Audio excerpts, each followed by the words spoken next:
우리 다 함께 하십시다. 마음을 하나님께, 마음을 예수님께, 마음을 성령님께 은혜가 넘치시기를 바랍니다.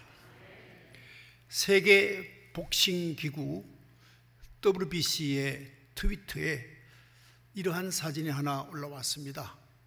챔피언 벨트를 든 소년의 사진입니다. 그 이름은 워커입니다. 워커는 이 지구상에서 가장 용감한 남자입니다. 그러면서 그에게 WBC 명예 챔피언 타이틀을 드리게 됨을 영광으로 생각합니다 하는 글도 올라왔습니다. 워커는 자기보다 4살 아래인 여동생과 이웃집에 놀러 갔다가 그 집 개 독일 셰퍼드가 그 동생을 물려고 덤벼듭니다. 이때 워커는 그 동생을 쓸어안고 보호합니다. 그러다가 그만 그 셰퍼드가 그 워커의 머리와 얼굴을 사정없이 물어뜯은 겁니다. 그렇지만 끝까지 보호하고 그리고 동생을 안전한 곳으로 데려갔습니다. 병원에 가서 치료를 받는데 90바늘이나 꿰맨 겁니다. 그 어린 나이에 엄청난 고통을 당한 거죠.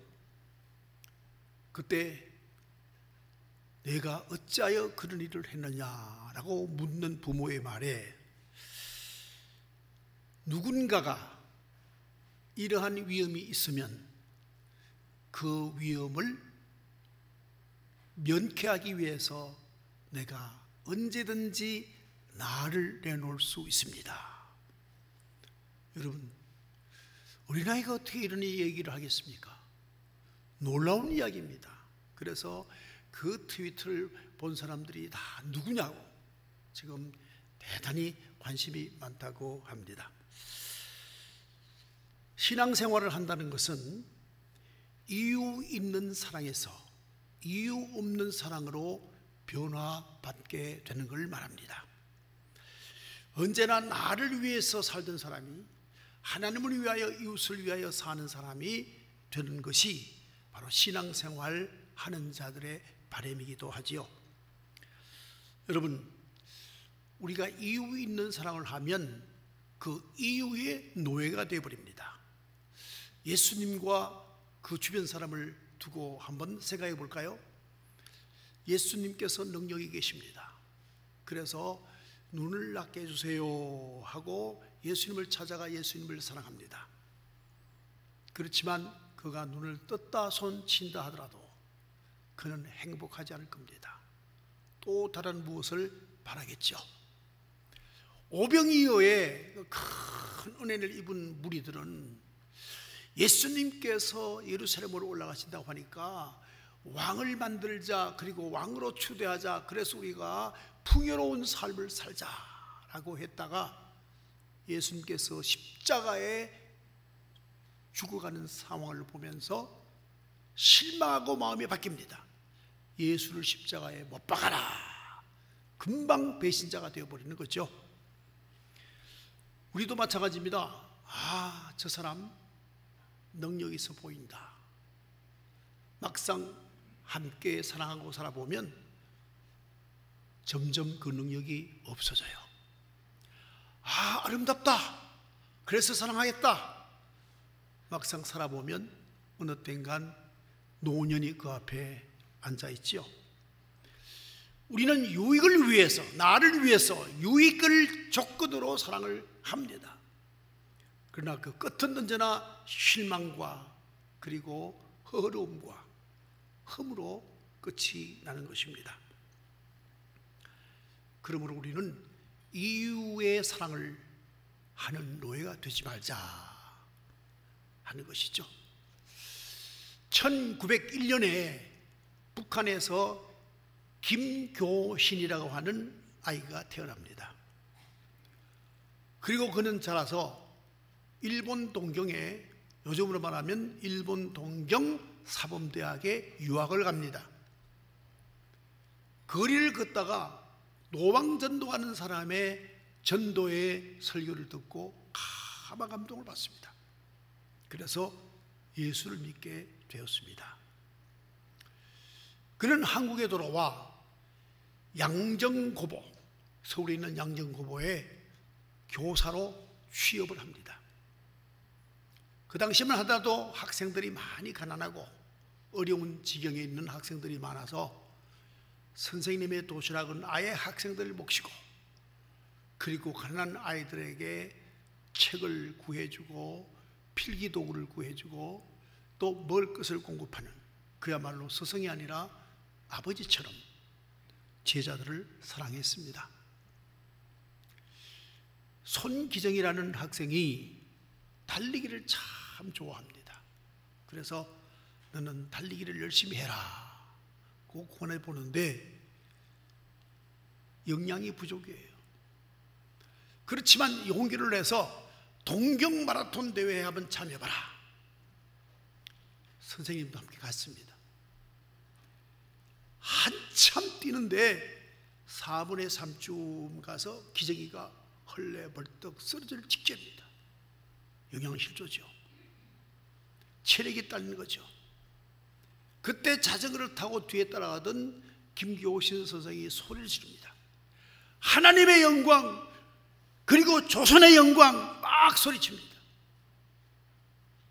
드디어는 일어났습니다. 뜁니다. 세계 마라톤의 그 당시 최고의 챔피언이 되지 않았습니까? 바로 송기정을 그렇게 일으켜 세운 선생님이 김교신 선생입니다. 여러분 집에 가시면 트위터를 쳐보면은 거기에 많은 내용이 나오게 될 겁니다. 저는 초등학교 1학년 때 새 어머니가 오셨어요.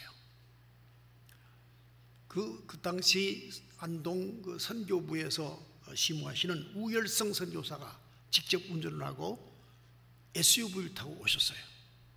한창 필요일이 열리는데 실상 우리는 외톨이죠. 집 뒤안으로 두 형제가 갔습니다. 형을 쳐다보고 물었어요. 형, 저 여자 보고 엄마라 그럴 거야? 그럼 결혼했으니까 엄마라 그래야지. 아버지 부인이잖아. 돌을 하나 쥐었습니다. 대가리를 깨버리려고. 차마 형의 머리는 치지 못하고 그냥 땅만 쳤습니다. 그때부터 나는 비극이 시작되는 겁니다. 제일 어려운 것이 소풍날이에요. 소풍날 도시락을 싸가지고 소풍을 가야 되는데 그 여자에게 도저히 도시락을 싸달라는 부탁을 할 수가 없어요. 소풍날은 혼자 산기슭이나 강가에 가서 지났습니다. 또 하나 어려운 날이 있어요. 운동회 날입니다. 그때는 어머니와 그 학생이 끈으로 발을 묶어서 뛰는 경기가 있어요. 그걸 해야 되는데 그 여자와 같이 발을 묶고 뛴단 말이에요. 그건 안 되죠. 하늘이 어머니가 내다보고 있는데. 그래서 얼마나 어렵겠습니까? 어려운 시간들을 보냈습니다. 그러나 나이가 들고 알았습니다. 낳아준 어머니보다 길러주는 어머니가 더 많은 사랑을 내게 주었다. 가난한 집에 시집 와서 별고생 다 하면서 입히고 먹이고 재우고 했는데 그 사랑을 몰라봤던 거예요. 사랑은 인격이 성숙되면 될수록 동일한 사랑이라도 크게 느껴지고 감사하게 되는 겁니다. 영성이 점점 자라면 만물 만상이 다 하나님의 사랑으로 느껴집니다. 바위 사이에 자그마한 세상이 돋습니다. 하나님께서 우주를 사랑하는 생명력을 발견하고 감사하고 기쁘고 신기롭죠. 흐르는 냇물에 잎이 하나 떨어집니다. 떠내려갑니다. 참 오묘롭다. 오묘롭다. 하나님께서는 신비로운 모든 질서와 조화를 통하여 역사를 이끌어 가시구나 해서 기쁘고 즐겁고 감사하죠. 우리의 영성이나 우리의 인격이 성숙하면 보편적 삶 중에, 일상 중에서 하나님의 신비를 발견하고 하나님의 은혜를 발견하고 하나님께 감사하는 행복된 인생을 살 수 있음을 우리는 성서에서 여러 곳에서 찾아볼 수가 있습니다. 여러분, 거듭나기 전과 거듭나기 난 후의 삶의 차이가 뭐겠습니까? 거듭나기 전에는 내가 내 수고와 내 노력과 내 모든 능력으로 다 일이 이루어진다고 생각합니다. 거듭나고 나면 주께서 하셨다, 주의 은혜로 이루어졌다, 주의 사랑이 내게 넘친다 해서 감사와 기쁨과 즐거움이 넘치게 되죠. 그러면서 깨닫습니다. 하나님은 이 죄인도 사랑하시는구나. 사랑받지 못할 인간인데도 이유 없이 내게 사랑해 주시는 하나님, 그 사랑을 깨닫게 되는 것이죠. 여러분, 우리 예수님께서도 마찬가지입니다. 예수님께서도 저 베드로를 찾아갑니다. 베드로는 갈릴리의 어부입니다. 불황무식합니다. 그날 또 한 마리의 고기를 잡지 못하고 지치고 허무하고 그야말로 쓰러져 있는 베드로를 찾아가셔서 저기 깊은 곳에 그물을 던지라, 만선을 맞게 됩니다.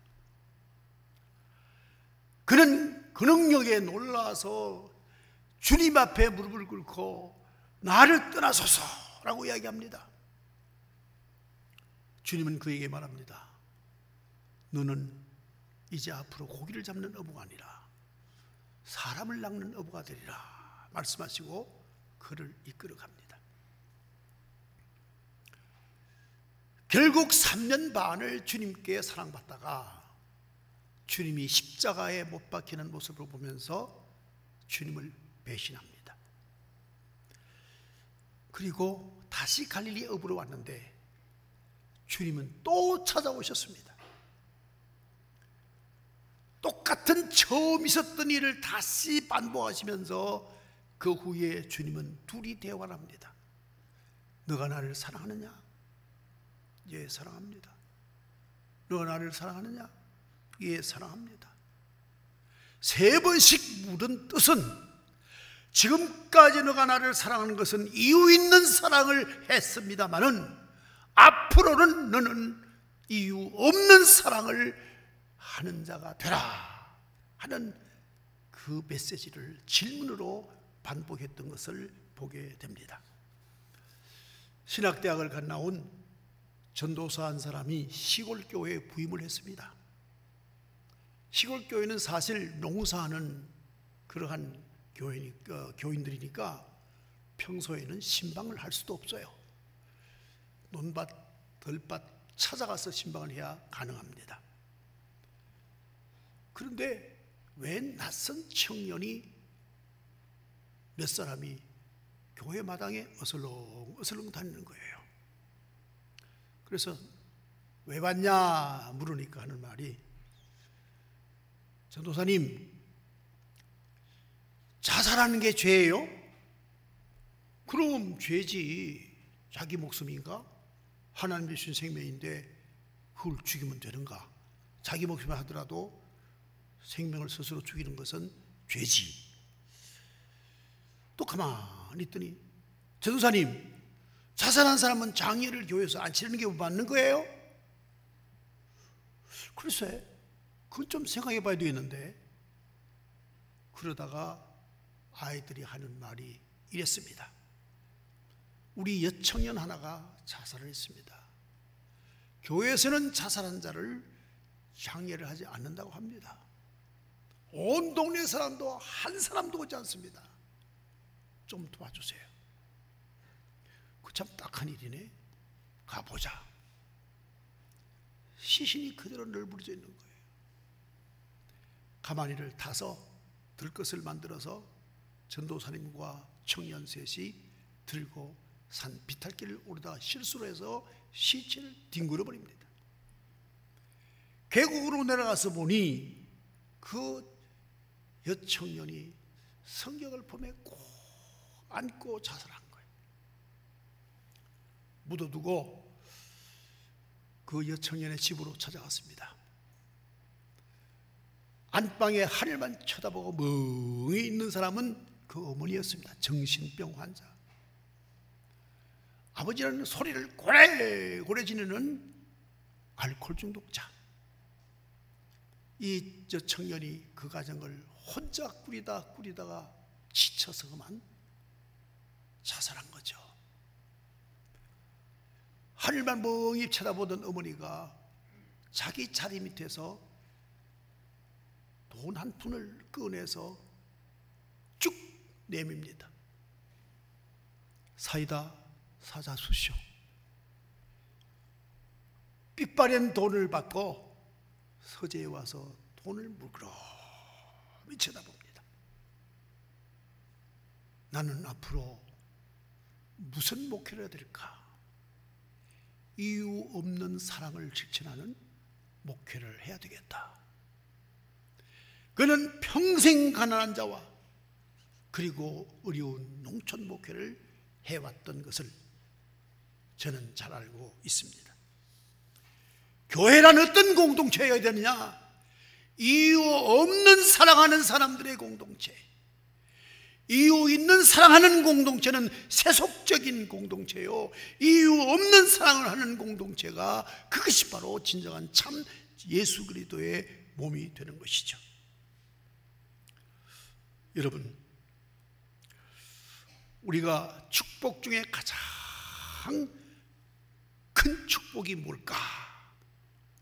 축복의 가치평가도 믿음 따라 다 다릅니다. 주님은 이렇게 가르칩니다. 축복 중에 가장 큰 축복은 원수를 하나님이 주시는 거다. 여러분, 이해가 가십니까? 이것은 예수 그리스도께서 직접 우리에게 보여주신 그 축복을 누리시는 모습을 성경에서 만날 수 있습니다. 빌라도는 로마에 파송된 총독으로서 모든 이스라엘을 통치하는 권한자로서 거기 앉아 있습니다. 예수님은 그 앞에 어린 양처럼 조용히 서 있습니다. 빌라도가 외칩니다. 여러분들의 이 절기 유월절에는 죄인 하나를 사면해 주는 법례가 있으니 여러분이 선택하면 그를 사면하겠습니다. 저 강도,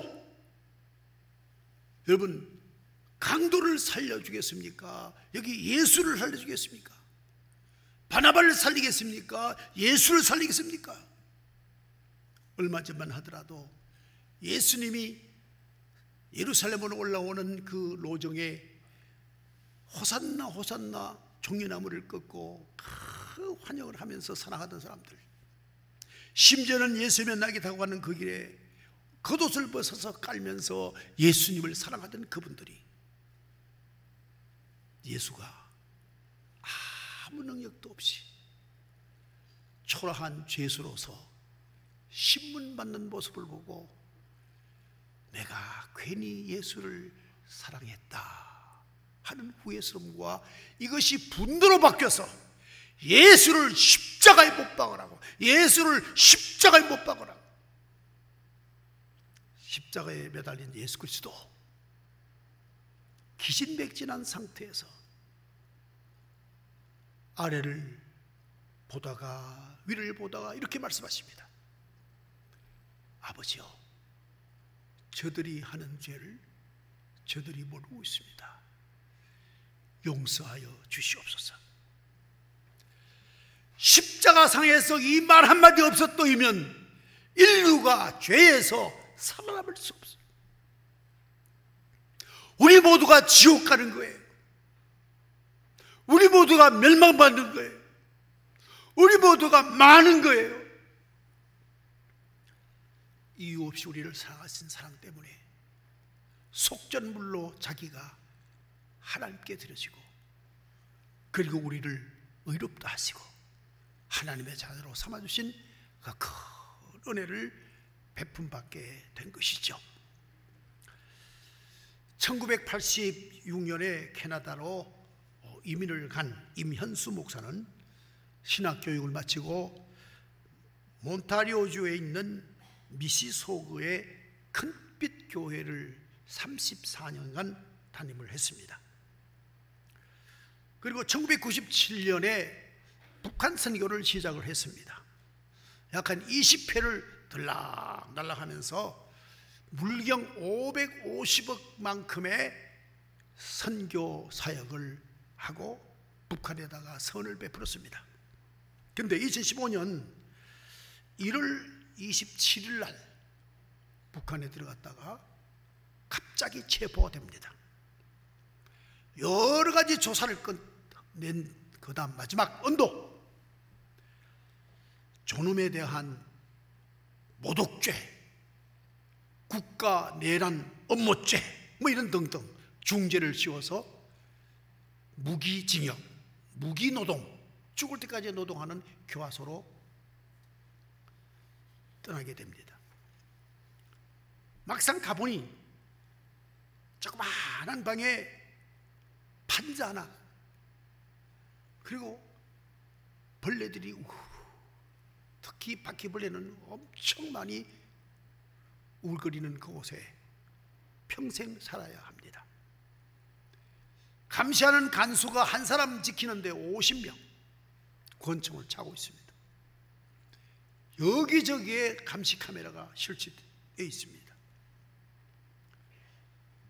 그 판자 위에 털썩 주저앉으면서 두려움과 앞으로 있을 일에 대한 우려가 한꺼번에 밀려오는데, 잠깐 묵도 눈을 감고 하나님께 기도하는 순간에 하얀 깃털 하나가 그의 가슴에 살포시 내려앉는 거예요. 그러면서 갑자기 감사가 터지기 시작합니다.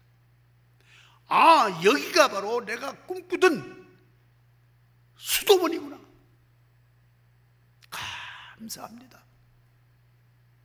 그때부터 그는 하루 8시간 동상에 걸리고 발이 썩어 문드러지고 계속 노동하지만, 그때 본 성경, 오묘하고 신비롭고 깨달음이 많은 성경, 찬송, 기쁘고 즐겁고 감사한 찬송, 주일이 되면 찬송 1장에서 마지막 장까지 성경 50장 계속 읽으면서 환희와 기쁨으로 지냈다, 이렇게 고백을 합니다. 그러다가 캐나다 정부의 노력에 의해서 31개월 만에 석방이 됩니다. 베이징 공항에 내렸는데 세계 각국의 기자들이 막 후레쉬를 터뜨리면서 취재를 하는데 임 목사님은 뒤로 해서 슬그머니 사라집니다. 그 후에 누가 묻습니다. 왜 인터뷰를 하고 북한의 여러 가지 문제를 다 밝혀야 되는데 왜 슬그머니 빠져나갔냐고. 그는 이렇게 말합니다. 내 민족의 수치를 어디에다가 말하겠습니까? 또 한 기자가 묻습니다. 다시 북한에 가겠습니까? 예, 지금이라도 초청만 된다면 얼마든지 가서 못다한 일을 하겠습니다. 그는 마지막으로 이렇게 말합니다. 이유 없는 사랑이 주님의 사랑입니다. 그리스도인이 됐다는 것, 그것은 바로 이유 있는 사랑에서부터 이유 없는 사랑으로 옮겨오는 것입니다. 우리는 이 엄연한 변화를 소위 신앙한다, 이렇게 말하는 것입니다. 오늘 호세아서 3장 1절에서 5절 말씀에는 하나님께서 이스라엘을 사랑하심을 실제 호세아 선지의 삶과 행동으로, 그러니까 시청각적으로 전하기 위해서 고멜에게 장가가라. 고멜은 음녀입니다. 하나님의 명령이라 할 수 없이 결혼해서 세 자녀를 낳습니다. 그리고 지나는데 어느 날 갑자기 또 사라집니다. 보았더니 자기의 음탕함을 이기지 못해서 스스로 몸값을 받고 창기가 다시 된 겁니다. 이에 분노하는 호세아에게 오늘 3장 1절에서 5절 말씀을 주시면서, 호세아야, 사랑은 이유 없이 사랑하는 것이다. 가서 내가 몸값을 치르고 그리고 내 아내를 다시 데려와서 사랑해 주어라. 관계를 회복하라 하는 것입니다. 그래서 오늘 본문 1절, 여호와께서 내게 이르시되 이스라엘 자손이 다른 신을 섬기고 큰 포도 과자를 즐길지라도 여호와가 그들을 사랑하나니, 나의 백성 이스라엘 백성들 가나안으로 데려가서 하나님을 섬기고 하나님 나라를 만들라고 그랬는데, 그들이 가나안에 들어가자마자 바알과 아세라를 섬기고 우상 숭배하면서 풍요와 번영을 그들은 추구하는 인간들이 되어버렸지 않는가. 나는 진정 인간관계 중에서 부부관계보다 더 진한 관계가 어디 있는가. 내가 너희 이스라엘을 나의 신부로 삼고 사랑했는데 어찌하여 배신하고 바알과 아세라의 신부가 되고 영적 음탕한 행위를 하느냐. 그럼에도 불구하고 나는 너희를 사랑하고 회복하고자 한다. 그리고 2절 말씀은 너가 가서 몸값을 치르는데, 고멜의 몸값입니다. 은 15개와 보리 한 호멜 반으로 몸값을 치르고 다시 데려오너라 하는 말씀이세요. 여기 은 15개와 보리 한 호멜을 금으로, 은으로 환산하면 은 30이에요. 이 금액은 가룟 유다가 예수를 판 값과 똑같은 거예요. 여러분, 우리가 이유 없는 사랑으로 구속함을 얻었고, 예수 그리스도가 자기 몸을 속전물로 내어주고, 그리고 우리가 사함을 받고 하나님의 자녀가 됐는데, 이유 있는 사랑을 한다면 고멜처럼 스스로 내 영혼을 팔아 육의 가치를 사고 사는 인생을 사는 것과 같다는 것이죠. 여러분, 오늘 말씀은 이렇게 결론이 납니다. 5절, 그 후에 이스라엘 자손이 돌아와서 그들의 하나님 여호와와 그들의 왕 다윗을 찾고 마지막 날에는 여호와를 경외함으로 여호와와 그의 은총으로 나가리라. 여기 다윗이 나옵니다. 다윗 후손이 예수님이시죠. 예수님을 통하여 영적 이스라엘, 예수를 믿는 사람들, 내가 택한 사람들을 내가 관계를 회복하고 끝까지 그들에게 은총으로 충만케 하겠다, 이렇게 말씀하셨습니다. 이 말씀 들으시고 이유 없는 하나님의 사랑을 받고 우리도 이유 없는 사랑을 나누고 이 땅이 천국 같은 삶을 나누는 복된 생애가 되시기를 주님의 이름으로 축원합니다. 기도 올리겠습니다. 하나님 아버지, 하나님 아버지 감사합니다. 오늘 또 주신 말씀이 우리에게는 참 진정한 하나님의 사랑이 무엇인지를 말씀해 주시니 감사합니다. 이 사랑 받고 우리도 이유 없이 사랑하게 도와주시옵시고, 우리는 주님의 십자가를 닮은 사랑을 할 수 있게 도와주시옵소서. 그래야 내 영혼이 항상 평안하고 기쁘고 자유하며 행복한 일생을 살아가게 하옵시며, 하늘로 주시는 축복과 은총과 사랑으로 항상 감사와 하나님께 영광 돌리는 춤사위가 넘치는 삶이 우리에게 있게 하여 주시옵소서. 예수님 이름으로 기도 올리옵나이다. 아멘.